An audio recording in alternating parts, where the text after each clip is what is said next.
चलंता बस रे bus driver को हृदघात निजे चलीगले हेले बंचाई देले 25 यात्री जीवन। विजयनगरम मालकानगिरी आसुथिबा बेले ड्राइवर पी साईकृष्ण को हृदघात होइथिला। कुंदुली निकटरे छाती जंत्रणा हेबारु रास्ता कड़े बसटी को साइड कर देइथिले। तुरंत एम्बुलेंस डकाई कोरापुट मेडिकल रे भर्ती होइथिले। सेठारे चिकित्साधीन अवस्था तांकर मृत्यु होइथिला। ड्राइवर घर मालकानगिरी रे बस रे 25 जन यात्री थिले। एने अधिक सूचना दौरान आम मालकानगिरी रिपोर्टर प्रसाद नायक।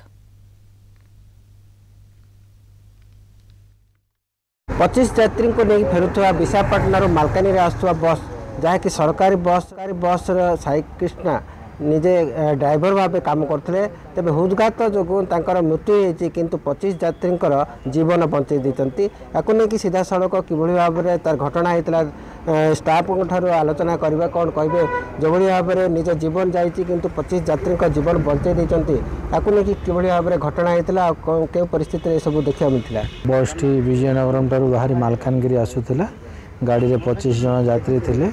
गाड़ी कुंदुली पहुँचवा पर आम साथी ड्राइवर को माने बुझी नहीं सी कहवा अनुसार कुंदुली ठारे छाती जंत्रणा अनुभव कले आउ गाड़ी को साइड रे पार्किंग करी साथी ड्राइवर टी को उठे गाड़ी चलैवाई कहते मुझे रेस्ट करूँ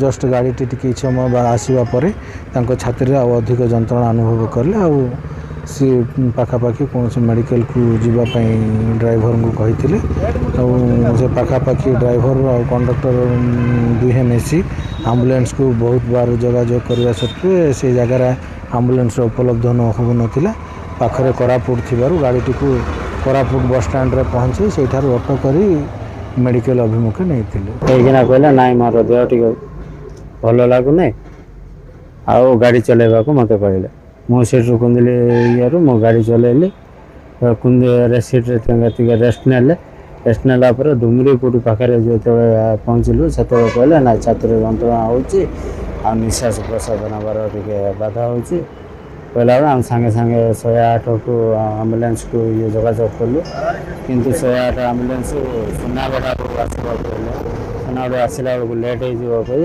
आम गाड़ी धरिकिना गाड़ी धरिकिना कोरापुट बस स्टैंड को आसिलु।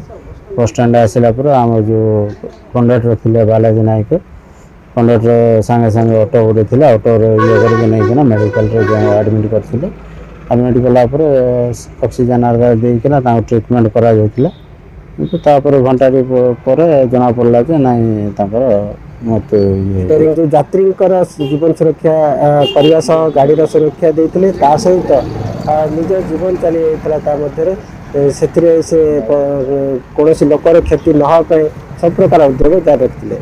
मालकानी प्रसाद नायक कलिंग टीवी।